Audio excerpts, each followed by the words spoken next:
let's make sure. Is everybody doing good today? How y'all feeling? Pretty good? Woo! Yeah, good to know, good to know. Yeah. All right, now I'm going to ask you a simple question. I don't want you all to raise your hand or nothing. It's not required. Think of a time where you've been picked last. Let's say, for instance, you're in gym class one day with a bunch of your friends. You guys are about to play basketball. So they're picking teams, whatever, and then after a while, after everybody's picked, you end up with the last one on the wall. So then your gym teacher comes over, looks at you, and says, hey, why don't you go to that team over there? So you start to walk over to that team. They look at you like, really? You? All right, whatever. So then you start to play a game of basketball. What you actually start to notice after a while is they don't pass the ball to you, they don't want to cooperate with you, they don't even want you on the team. And that can really affect you mentally. And that's something that we really call social rejection.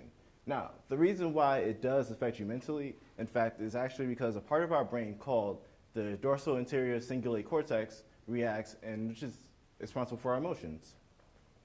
But then the question is, if social rejection is responsible for our emotions, can we actually overcome it? Now, social rejection is actually a bigger problem than we all think it is. But then most of you are probably wondering, what is social rejection?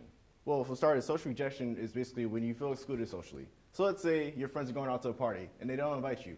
That's one example of social rejection, and you'll probably feel hurt after that. I would too. Second one would be, let's say you ask a girl or boy out on a date, and they say no. Happened to me numerous times. Okay. That's one form too. Lastly, let's say someone game of catch. Your friends want to play catch. You're like, can I play too? No. All right then. Okay, guess not. Actually, use an example of catch. Let's say this is a game called Cyberball. It's an online game of catch between 2 or 3 people more. Hopefully 2 people. If you play by yourself, that's kind of sad.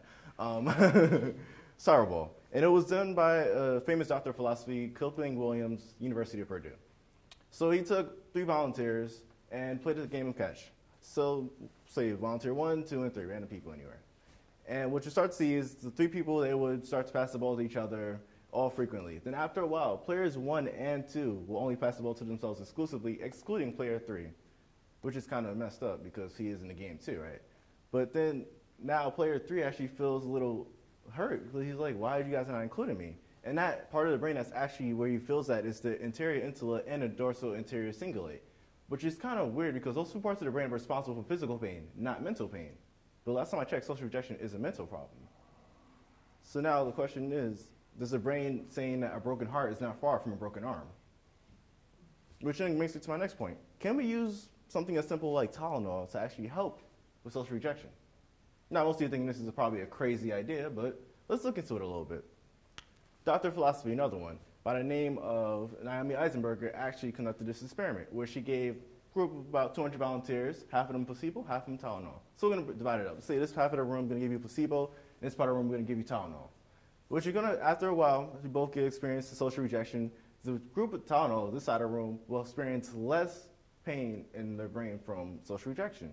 Sorry, this side of the room, you guys are going to be exposed to a lot of social rejection, get hurt. Sorry, then it was my fault. So they start to see that. So then that's actually kind of fascinating that you can actually use Tylenol to help with social rejection. Now, I'm not saying if you lose a game of Uno, you're going to start popping Tylenol pills. I didn't say all that. It's like I'm carried away now. If you lose a game of Uno, that's on you. That's not on me. But then there are other ways, of course. There's another way of using the rejection to get over the social rejection. Now, most of you know what I just said, but I'm going to repeat it for you. Basically, what I'm saying is the rejection that you got from wherever it was, it could be a breakup, it could be getting excluded from a game of catch, anything. You use that to help get positive, turn that to positive energy and get over social rejection. Let's think of this in the sense of Beyonce. She had a video, Irreplaceable, right? Where she said, I can find another you by tomorrow. Talking to the guy in the video. Basically, what I want you to do the same thing. I want you to look at that person or wherever the situation was and say, forget you, I'm going to look up in the sky. Not look up in the sky, literally. Let's not do that. It look crazy. You're gonna basically just look away from her, like, you know what? I'm gonna find something better for me. Forget whatever happened. This is over. I'm gonna look up and find a better thing. And that's really one of the ways that you can help yourself to get over social rejection. And my final point, really, to help get over is using family, friends, and people. Now you're all wondering, how is that possible? Well, I'll ask you a simple question. Raise your hand if you ever felt social rejection or you think you have. Anybody? You're afraid, you go raise your hand, I ain't gonna do nothing. See, that's about mostly all of us in this room. And for we know, someone like you or you could be having the same exact experience, the same things from social rejection, don't even know it.